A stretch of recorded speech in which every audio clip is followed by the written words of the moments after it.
Good morning, everyone. I usually don't do reactions on this channel, but I am going to react to lefties losing it. I do like to watch this program every once in a while. I really don't try to bring politics up too much on this channel, but let's just watch this. See what happens. It means living in constant fear. And it's painful to see. I just hope that they can be treated and that we all can be treated under principles of equity. Yes, our favourite commie word, equity. No, Shakira, America is about equality, not equity, freedom and the rule of law. And how insulting for this tax dodger to conflate legal immigrants with illegal immigrants. And Shakira, the polls are clear. The majority of legal migrants support Donald Trump's immigration policies.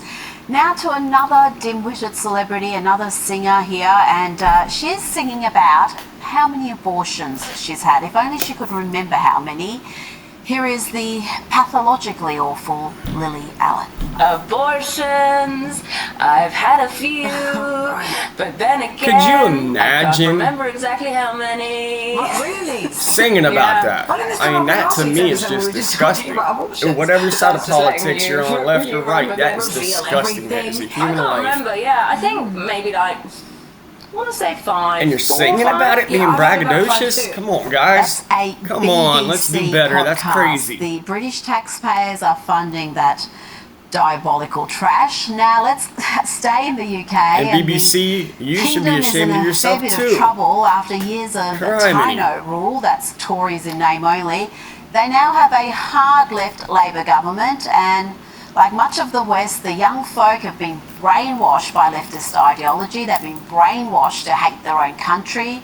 A poll earlier this year showed that half of Gen Zs in Britain, that's 18 to 27-year-olds, believe their country is racist, and just 11%, just 1 in 10, said they would be willing to fight for Britain in a war. So let's hear from some of these young Brits. You fight in the army? Let me tell you this, I would fight against the UK. Would probably say no. I don't think I would. Why would you fight against the UK? Because I would like the world to be liberated from Western imperialism. I would fight against this country in a war. Sounds a bit bad, but I think I'm not necessarily a massive patriot. The way the country is at the moment, it's not entirely worth fighting for to some extent. I like socialism, I like freedom for people around the world, and I think that what you have right now is an American empire which is built upon robbery and theft and murder, and it is an insult to human dignity. Can you believe that? He loves socialism and freedom. That's like saying, I love drowning and breathing, or I love food and starving to death. You want to talk about a masculinity crisis among young men? Well, that's it right one there. That's there, real Rita. toxic masculinity That's when they don't crazy. appear to have any at all. Now, this next clip triggered a lot of lefties, but then again, what doesn't trigger them these days? Here is Donald Trump proving yet again he is the funniest president we've ever had. Here he gives some words of advice to any criminals looking to escape alligator Alcatraz. He's giving them advice so they don't get eaten by the alligators. Snakes are fast, but alligators are big. We're going to teach them how to run away from an alligator, okay? If they escape prison. How to run away. Don't run in a straight line. Run like this. And you know what? Your chances go up about 1%. Greg Gutham I shouldn't says laugh we don't about that. I'm deserve not it. going to laugh And about here is a that. lefty But woman losing it. She thinks alligator Alcatraz actually, it is is a pretty funny. concentration camp. I've got to say, these people, this woman, you can't help them. They're beyond help. All you can do is mock them mercilessly. I will be in jail if I see somebody wearing an alligator Alcatraz shirt or any type of merch. It is a concentration camp.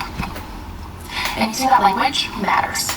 It is a concentration camp, and we're acting like it's an amusement park. It's disgusting.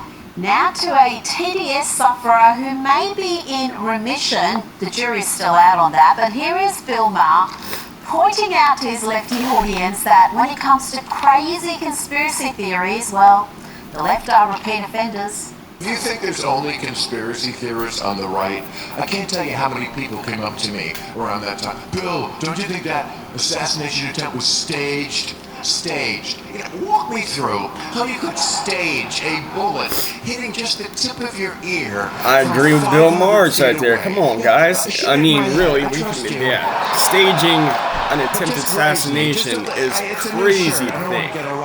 Now let's look at just how far left the Democrats have become across so many issues, and they've also become strongly anti-Israel.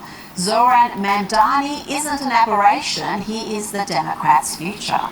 The politics have changed around this issue among Democrats. What are we talking about here? All right, who Democrats sympathize more with, Israelis or Palestinians? In 2017, the Democratic Party was a pro-Israeli party. Look at this. They sympathized with the Israelis by 13 points, more with the Israelis than the Palestinians. But look at the sea change. Now Democrats sympathize more with the Palestinians by 43 points. Oh my God, that is a change in the margin of 56 points over the course of just 8 years. So all of a sudden, it's the pro-Palestinian position that actually reigns supreme in Democratic politics, not the Israeli position. And that is part of the reason why Mamdani was able to do so well in this primary, because those attacks over Israel, simply put, did not ring true for Democrats. They're now on the side of the Palestinians, not the Israelis. It is so hard Amazon to offers believe hourly employees anything healthcare on what you watch. But anyway, that was Lefties Losing It. Have a great day, everybody. Stay safe. Peace, y'all.